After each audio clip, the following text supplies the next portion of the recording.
Everyone, मैं Virendra Kumar, department history, GLA college, NPU से। आज के इस अंक में हम लोग एमए फर्स्ट सेमेस्टर के लिए आंग्ल प्राच्य विवाद टॉपिक पे फोकस करेंगे, प्रकाश डालेंगे। सबसे पहले आप लोगों से एक आग्रह है कि आप लोग अपने घर में रहें, सुरक्षित रहें। सोशल डिस्टेंसिंग ही इस महामारी से लड़ने का सबसे बढ़िया उपाय है। इसलिए लोगों से दूर रहें, समाज से दूर रहें, अकेले रहें, घर में रहें, सुरक्षित रहें। उम्मीद करते हैं कि आप सरकार के सारे बातों का, सरकार के सारे निर्देशों का पालन करेंगे और अपने देश को और मजबूत बनाएंगे। अभी सबसे बड़ी देशभक्ति सोशल डिस्टेंसिंग है। घर में रहना ही सबसे बड़ी देशभक्ति है। या हर तरीके के कार्यों को करने से पूर्व सबसे बड़ा कार्य घर में रहना, सुरक्षित रहना है। आप बचेंगे, समाज बचेगा, देश बचेगा। तो चलिए शुरू करते हैं। आंग्ल प्राच्य विवाद, जो वाकई में इतिहास में बहुत महत्वपूर्ण है। अब आपको भी पढ़ना है, इसलिए पढ़ना है कि यह विवाद भारतीय इतिहास के परिदृश्य को बदलने में काफ़ी योगदान दिया। खासकर साम्राज्यवादी इतिहास लेखन को बहुत बढ़ावा दिया और उसके विरोध में जब नेशनलिस्ट राइटिंग हुई, राष्ट्रवादी इतिहास लेखन हुआ, तो कहीं न कहीं इसकी पर्दाफाश हुए। तो सबसे पहले आंग्ल प्राच्य विवाद पे फोकस करते हैं। अंग्रेज़ों की सामाजिक एवं सांस्कृतिक नीतियों के कारण आंग्ल प्राच्य विवाद का जन्म हुआ था। एक एक शब्द का ध्यान दीजिएगा, बहुत इंपॉर्टेंट है। अंग्रेज़ों की सामाजिक एवं सांस्कृतिक नीतियों के कारण आंग्ल प्राच्य विवाद का जन्म हुआ था। अंग्रेज पाश्चात्य ज्ञान विज्ञान एवं शासन सत्ता की सर्वोच्चता में विश्वास करते थे। उन्होंने भारतीय समाज को हतोत्साहित करने के लिए विभिन्न प्रकार के प्रक्रम अपनाए और भारतीय समाज की समय समय पे निंदा भी की। उन्होंने कहा कि भारतीय समाज स्वशासन के अयोग्य तथा सुधारात्मक रवैया अपनाने में अक्षम है। अंग्रेजों द्वारा भारतीय सभ्यता को गतिहीन कहकर निंदा एवं तुच्छ समझकर उसकी अवमानना की गई। भारतीयों को असभ्य माना गया तथा भारतीय संविधान का अनैतिक एवं भ्रष्ट स्वरूप प्रस्तुत किए जाने लगा। भारतीय विचारों को संकीर्ण और अवैज्ञानिक तर्कों पर आधारित बताया गया। यह विचार ब्रिटिश नीतियों एवं भारत की आर्थिक प्रगति को न्यायोचित ठहराता भी था। अर्थात उस दौर में साम्राज्यवादियों द्वारा जो भी बातें भारतीय समाज एवं संस्कृति के विरुद्ध बताई गई, कही गई, उसका पुरजोर समर्थन ब्रिटिश क्राउन, ब्रिटिश सरकार या कंपनी की सरकार करती थी। तथापि 19वीं शताब्दी में का यूरोप, औद्योगिक क्रांति, फ्रांस की क्रांति, पुनर्जागरण के विकास का काल था, जिसका उद्भव विभिन्न प्रकार के दार्शनिक Locke, Voltaire, Rousseau, Auguste Comte, Adam Smith तथा बेंथम के क्रांतिकारी विचारों, प्रभाव एवं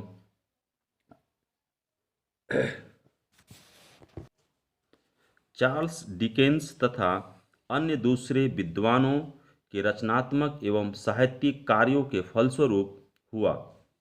इस नवीन साहित्यिक विचारों में बुद्धिवाद एवं मानवतावाद की प्रधानता थी। इसके अतिरिक्त व्यक्ति की योग्यता, क्षमता व विकास में विश्वास व्यक्त किया जाता था। इस प्रकार 18वीं शताब्दी के आरंभ में अंग्रेजों में अतिवादी प्रवृत्ति का आविर्भाव होना स्वाभाविक था, जिसमें बुद्धिवादी सिद्धांतों का समावेश था। कहने का तात्पर्य यह है कि भारत को सदैव एक पतनोन्मुख देश की तरह रहने की आवश्यकता नहीं है। मानवता का दृष्टिकोण है कि प्रगति के लिए दृढ़ विश्वास एवं धारणा होनी चाहिए तथा भारतीय प्रगति के लिए बाध्य हैं। उसकी इच्छा यह थी कि भारत आधुनिक प्रगतिशील विश्व का एक भाग बन जाए इसके लिए उन्होंने आधुनिक पाश्चात्य विज्ञान, दर्शन और साहित्य की भी वकालत की।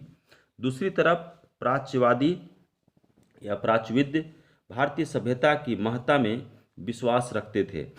उनके विचार से भारतीय सभ्यता एवं यूरोपीय सभ्यता दोनों भिन्न प्रकार की सभ्यताएं थी, लेकिन भारतीय सभ्यता पाश्चात्य सभ्यता से कम महत्व किसी भी हिसाब से नहीं रखती थी।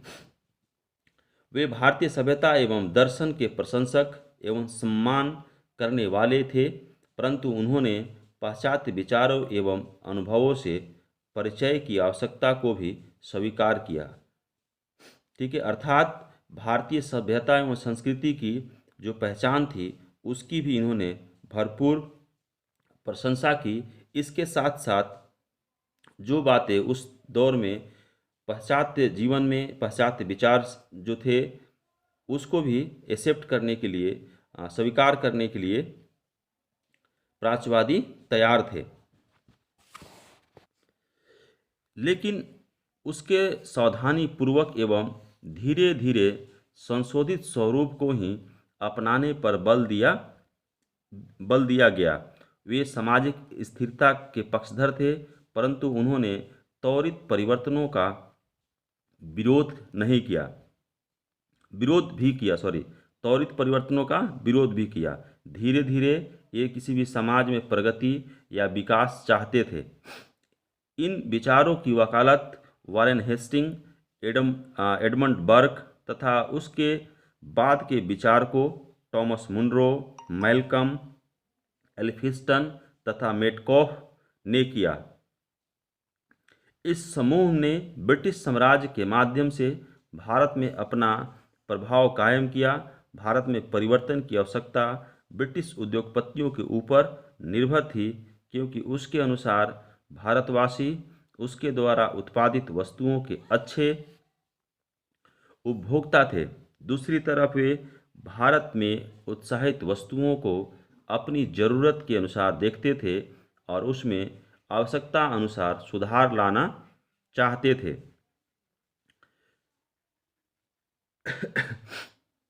ब्रिटिश उद्योगपति तीव्र परिवर्तन में विश्वास रखते थे। 1813 ईस्वी में भारत सरकार ने शिक्षा पर 1 लाख रुपए खर्च करने के लिए उपलब्ध कराया, तो भारतीयों के मन में एक बड़ा अंतर्द्वंद उत्पन्न हुआ कि जो शिक्षा की प्रकृति के अनुरूप परिलक्षित हुआ, अर्थात जो विषय पढ़ाए जाने थे तथा शिक्षण की भाषा के संबंध में किस शिक्षण का माध्यम अंग्रेजी होगा या स्वदेशी होगा, यह बड़े ही विचारणीय प्रश्न उस दौर में लोगों के मन में आया। परंतु उदारवादी प्राच्यविदों का विचार था कि स्कूलों तथा कॉलेजों में पाश्चात्य ज्ञान एवं विज्ञान की शिक्षा भारतीय भाषाओं में दी जाए। कुछ प्राच्यविद भारत के पारंपरिक ज्ञान की प्रगति में भी विश्वास रखते थे। उपर्युक्त आंग्ल प्राच्य विवाद उस समय समाप्त हुआ जब लॉर्ड मेकाले ने 1885 ईस्वी में शिक्षा संबंधित अपनी सुप्रसिद्ध विवरण पत्र गवर्नर जनरल के प्रभारी परिषद के सम्मुख प्रस्तुत किया। उनमें एक वह स्वयं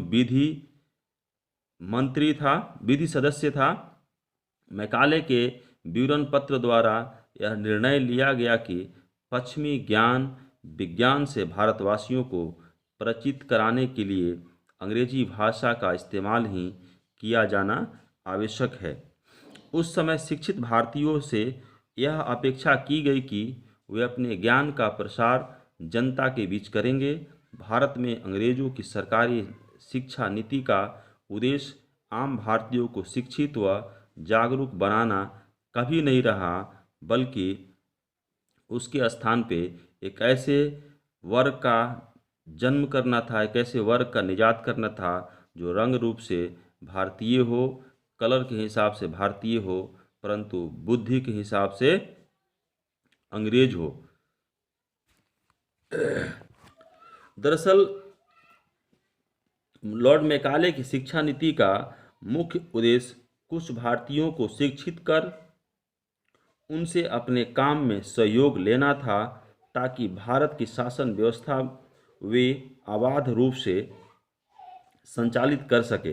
लॉर्ड मैकाले का मुख्य उद्देश्य ऐसे भारतीयों का निर्माण करना था जो रंग में तो काले या भूरे हों, लेकिन रुचि, स्वभाव एवं सभ्यता के मामले में अंग्रेज हो, अर्थात ऐसा व्यक्ति जो भारतीय होते हुए भी भारतीयता के प्रति आस्था न रखकर अब अंग्रेजी संस्कृति और रहन सहन में आस्था रखता हो। इसको भी कुछ दौर में आप समझ सकते हैं कि यह फुट डालो और राज करो की नीति थी। 1813 ईस्वी में जब इस अधिनियम के द्वारा भारत में शिक्षा के लिए 1 लाख रुपए का बजट लाया गया, तो कहीं न कहीं यह लंबे दौर में 1857 आते आते जो 1857 के महाविद्रोह हुआ, उसमें एक लंबे बड़े वर्ग को अपने पक्ष में सम्मिलित करने में यह लॉर्ड मैकाले की शिक्षा नीति सफल हो गई। यही वह वर्ग था जो 1857 के विद्रोह में भारतीयों को भाग लेने से रोका करता था या रोकता था। उन्हें कहीं न कहीं लगता था कि अंग्रेजी शासन भारतीयों के लिए है और भारत के विकास के लिए है। इस नीति पर चलकर अंग्रेज प्रशासन ईस्ट इंडिया कंपनी की सेवा में भारतीयों को निम्न पद और न्यूनतम वेतन पर रखने में सफल हो सके। इसके बावजूद भी ये भारतीय ब्रिटिश वस्तुओं के आदर्श उपभोक्ता और ब्रिटिश प्रशासन के प्रति पूरी तरह निष्ठावान बने रहे। ब्रिटिश प्रशासन पाश्चात्य शिक्षा के मार्ग पर चलकर ही भारतीयों का सहयोग लेने में सफल हो सकी, लेकिन कुछ ही समय बाद अंग्रेज प्रशासक की यह गलतफहमी भी दूर होती दिखाई देने लगी, क्योंकि शीघ्र ही शिक्षित भारतीय पाश्चात्य विज्ञान, प्रजातांत्रिक राजनीतिक विचारों और राष्ट्रवाद के अपने नए ज्ञान का प्रयोग ब्रिटिश शासन और उसकी मूल प्रकृति के वैज्ञानिक अध्ययन में करने लगे। इसके साथ ही उन्होंने जनता को शिक्षित करना भी प्रारंभ कर दिया। शिक्षित भारतीयों ने जनता को शिक्षित करने के लिए राजनीतिक दलों, प्रेस, साहित्य तथा जनमंचों का सहारा लिया। इन सभी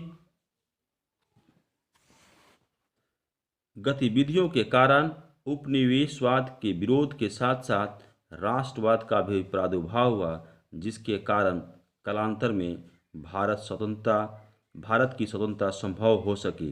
तो यह विवाद वाकई में साम्राज्यवादी इतिहास या साम्राज्यवादी लेखन को बढ़ावा देने के लिए, यानी साम्राज्यवाद को और मजबूत करने के लिए भारतीयों पे थोपा गया एक महत्वपूर्ण पहलू था, जो कहीं न कहीं इसके माध्यम से अंग्रेज अपने आप को श्रेष्ठ तथा भारतीय सभ्यता और संस्कृति को निम्न दिखाने का प्रयास कर रहे थे, क्योंकि वे उस दौर में अपने वैज्ञानिक और विभिन्न क्रांति के माध्यम से कुछ ऊंचाई हासिल कर लिए थे, अवश्य हासिल कर लिए थे, परंतु भारतीय सभ्यता एवं संस्कृति उसकी तुलना में अति प्राचीन थी, अति सभ्य थी। परंतु जरूरी नहीं है कि जो देश ब्रिटिश के हिसाब से सभ्य हो वही देश सभ्य है। भारत पूरी दुनिया में जिस समय लोग घुमंतू और यायावर की जिंदगी जिया करते थे, उस दौर में भारत एक स्वतंत्र गणतंत्रात्मक प्रणाली को समेटे हुए था। एक सिस्टम के साथ सिंधु घाटी सभ्यता के लोग जीवन यापन करते थे। आप लोग अपने क्लास में पढ़े होंगे कि सिंधु घाटी एक नगर नियोजित सभ्यता थी, जिसमें प्रशासन उच्च स्तर से लेकर, यानी उच्च अधिकारी से लेकर निम्न अधिकारी तक का एक हायरार्की बनी हुई थी, और सिस्टम यानी व्यवस्था को चलाने के लिए विभिन्न प्रकार के तरीके अपनाए गए थे। तो इस प्रकार आंग्ल प्राच्य विवाद अपने दौर में समाप्त नहीं हुआ, यह कालांतर चलते रहा और जिसके परिणाम स्वरूप भारतीयों में कहीं न कहीं अपने राष्ट्र के प्रति, अपने सभ्यता के प्रति, अपनी संस्कृति के प्रति जागरूकता आई और उन पुस्तकों के पढ़ने के पश्चात विभिन्न प्रकार के सामाजिक सुधार भी देखने को मिलता है। जैसे राजा राम मोहन राय ने पाश्चात्य शिक्षा से प्राप्त करने के पश्चात विभिन्न प्रकार के सामाजिक कुरीतियों को खत्म करने का प्रयास किया और उन्होंने प्रेस की स्वतंत्रता की बात करी थी।